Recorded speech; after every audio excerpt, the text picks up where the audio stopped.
Hello, welcome back to my channel vlog with Mrs Anu. അപ്പോൾ കുറച്ച് നാളായിട്ട് ഞാനൊരു ഹോണസ്റ്റ് റിവ്യൂ ഇടണമെന്ന് വിചാരിച്ചിരിക്കുകയാണ് ഒരു പ്രൊഡക്റ്റിനെ കുറിച്ച്. ഞാനിത് ഇടണോ വേണ്ടിയൊന്ന് കുറേ ചിന്തിച്ചു. മറ്റൊന്നും അല്ല, കാരണം ഇത് ഒന്നാമത് നല്ലൊരു ഹൈ റേഞ്ചിൽ നിൽക്കുന്ന ഒരു പ്രൊഡക്റ്റാണ്. കുറേ ആളുകൾ വാങ്ങിക്കുന്നുണ്ട്. പോസിറ്റീവ് കമൻസും നെഗറ്റീവ് കമൻസും കണ്ടിട്ടുണ്ട്. പക്ഷെ പല ആളുകളും ഇപ്പോഴും ഡൗട്ട്ഫുൾ ആയിട്ട് ഇപ്പോഴും നിൽക്കുന്ന ഒരു പ്രൊഡക്റ്റാണ്. എവിടെ നോക്കിയാലും എന്താ ഡോക്ടർ ഷത്ത്. ഇതിൻ്റെ സൺസ്ക്രീനും മോയ്സ്ചറൈസറിൻ്റെ ഓഫറും ആഡും മുട്ടിയിട്ട് നിൽക്കാൻ പറ്റുന്നില്ല.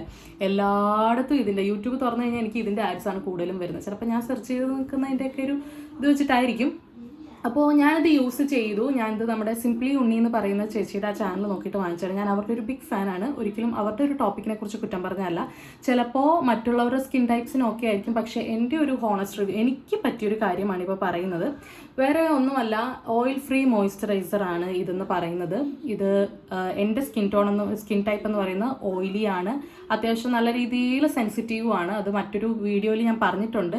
ഞാൻ പിൽഗ്രിമിൻ്റെ ഒരു വീഡിയോ, സൺസ്ക്രീൻ്റെ വീഡിയോ ഇട്ടപ്പോൾ ഞാനിപ്പോൾ ഒരു 1 മന്തായി യൂസ് ചെയ്യുന്നത്. എനിക്ക് പ്രശ്നങ്ങളൊന്നുമില്ല. സാധാരണ എനിക്ക് എന്ത് പ്രൊഡക്റ്റ് യൂസ് ചെയ്താലും എനിക്ക് റിയാക്ഷൻ അടിക്കുന്ന ഒരു സ്കിൻ ടൈപ്പാണ് എൻ്റെ എന്ന് പറയുന്നത്. കാരണം ഇവിടെ അതിൻ്റെയൊക്കെ പാടുകളൊക്കെ ഉണ്ട്. എനിക്ക് എന്തൊരു റിയാക്ഷൻ അടിച്ചാലും ആദ്യം ഈ ഒരു ജോയുടെ ഈ 2 ഭാഗത്തായിട്ട് കുഞ്ഞു പിമ്പിൾസ് വന്ന് തുടങ്ങും. അങ്ങനെയാണ് എനിക്ക് റിയാക്ഷൻ തുടങ്ങുക. അപ്പം തന്നെ എന്ത് പ്രൊഡക്റ്റാണ് ഞാൻ പുതിയതായിട്ട് യൂസ് ചെയ്തോ അത് സ്റ്റോപ്പ് ചെയ്യാണ് ചെയ്യാറ്.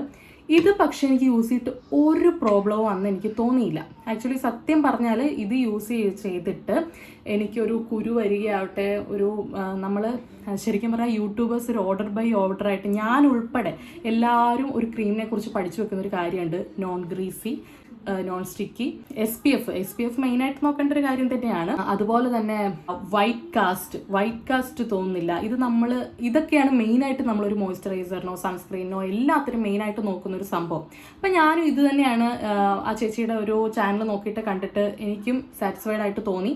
ഞാൻ ഇത് വാങ്ങിച്ചു, യൂസ് ചെയ്തു. ഒരു 2 വീക്സോളം യൂസ് ചെയ്ത് എനിക്ക് ഒരു പ്രോബ്ലവും ഇല്ല. പക്ഷെ പിന്നീട് എനിക്ക് ഉള്ള കാര്യമാണ്. ബാക്കിയുള്ളവർക്ക് എങ്ങനെയാണെന്ന് എനിക്കറിയില്ല. ഇതിൽ പോസിറ്റീവ് കമൻസ് ചിലവരുടെ കണ്ടിട്ടുണ്ട്, നെഗറ്റീവ് കമൻസും കണ്ടിട്ടുണ്ട്. അപ്പോൾ നെഗറ്റീവ് ആയവരുടെ കൂട്ടത്തിലുള്ള ഒരാളാണ് ഞാൻ. എനിക്ക് പറ്റിയൊരു കാര്യമാണ് ഞാൻ പറയുന്നത്. ഇത് ഞാൻ യൂസ് ചെയ്ത് അന്ന് കുറേ ദിവസത്തേക്ക് എനിക്കൊരു പ്രശ്നം ഉണ്ടായിരുന്നില്ല. പക്ഷേ എൻ്റെ സ്കിന്നിന് പറ്റുന്ന എന്താണെന്നും എനിക്ക് മനസ്സിലാവുന്നുണ്ടായിരുന്നില്ല. ഇത് യൂസ് ചെയ്തൊരു ഒരാഴ്ച കഴിഞ്ഞപ്പോഴേക്കും എനിക്ക് സാധാരണ എന്ത് തുടങ്ങിയാലും എനിക്ക് ഇവിടെ റിയാക്ഷൻ ഒരു പിമ്പിളിൽ തുടങ്ങുന്നത്. അപ്പം തന്നെ ഞാനത് വേണ്ടാന്ന് വയ്ക്കും ഒരു പ്രൊഡക്റ്റ്. പക്ഷേ ഇത് യൂസ് ചെയ്തിട്ട് എനിക്ക് ഒരു പ്രോബ്ലം ഉണ്ടായിരുന്നില്ല. പക്ഷേ ഒരു 1 മന്തൊക്കെ അടുക്കാറായി, 2 വീക്സ് ഒക്കെ കഴിഞ്ഞപ്പോൾ എൻ്റെ സ്കിൻ ഭയങ്കരമായിട്ട് ഡള്ളാവാൻ തുടങ്ങി. പക്ഷേ ഇത് യൂസ് ചെയ്തതിൻ്റെതായിട്ടുള്ള ഒരു പ്രോബ്ലം എനിക്ക് തോന്നിയിട്ടുമില്ല. കാരണം ഞാൻ ഭയങ്കരമായിട്ട് കറക്കാൻ തുടങ്ങി. എസ്പെഷ്യലി ഇത് യൂസ് ചെയ്ത് കഴിഞ്ഞാൽ, നമ്മൾ എത്ര സൺസ്ക്രീൻ ഇട്ടെന്ന് പറഞ്ഞാലും ഇത് യൂസ് ചെയ്ത് പുറത്ത് പോയി കഴിഞ്ഞാൽ ഞാൻ നന്നായി ഫെയ്ഡായി. അല്ലേ തന്നെ എൻ്റെ ഡസ്റ്റി സ്കിന്നാണ്. ഞാൻ പുറത്തുനിന്ന് അകത്ത് വരുമ്പോഴേക്കും അന്നത്തെ ദിവസം ഫുൾ കറുത്ത് പോയിട്ടുണ്ടാവും. പിന്നെ ഇത് ഡെയിലി 2 തവണ യൂസ് ചെയ്യുമ്പോൾ അതിൻ്റെ ചേഞ്ച് അറിയാൻ തുടങ്ങും. പിന്നെയും പിറ്റേന്നാകുമ്പോൾ കറുത്ത് പോകും. ഇത് യൂസ് ചെയ്യും, വെളുക്കും, നിർത്തും, കറുക്കും. അങ്ങനെ ഒരു പ്രശ്നം എനിക്കുണ്ടായിരുന്നു. ആ ഒരു പ്രോബ്ലമാണ് എൻ്റെ സ്കിന്നിനുണ്ടായത്. അതായത് ഉള്ള സ്കിന്നും കൂടെ കറുത്തുപോയി. വേറെ ഒരു പ്രോബ്ലം തോന്നിയിട്ടില്ല. അതോടുകൂടി എനിക്ക് ഇതിൻ്റെ ആണോ എന്നൊരു ഡൗട്ട് അടിച്ചു. ഞാനിത് നിർത്തി. അപ്പോൾ തൊട്ട് എൻ്റെ സ്കിന്നിൽ പിഗ്മെൻറ്റേഷൻ പ്രോബ്ലംസ് ഉണ്ടായിരുന്നു. പിന്നെ ഞാനത് കുറേ നാൾ face wash thrice a day ഒക്കെ യൂസ് ചെയ്ത് എൻ്റെ പിഗ്മെൻറ്റേഷനും ആ പിമ്പിൾസും ഒക്കെ നന്നായി കുറഞ്ഞു വന്നു. അപ്പോൾ എനിക്ക് ഡോക്ടർ ഷത്ത് എന്ന് പറയുന്ന ഈ മോയ്സ്ചറൈസറിനെ കുറിച്ചിട്ടുള്ള ഹോണസ്റ്റ് റിവ്യൂ എന്ന് പറയുന്നത് ഇതാണ്. ഇത് മറ്റെല്ലാവർക്കും ഇങ്ങനെ ആയിരിക്കണം എന്ന് ഞാൻ പറയുന്നില്ല. എനിക്ക് ഇങ്ങനെയാണ്.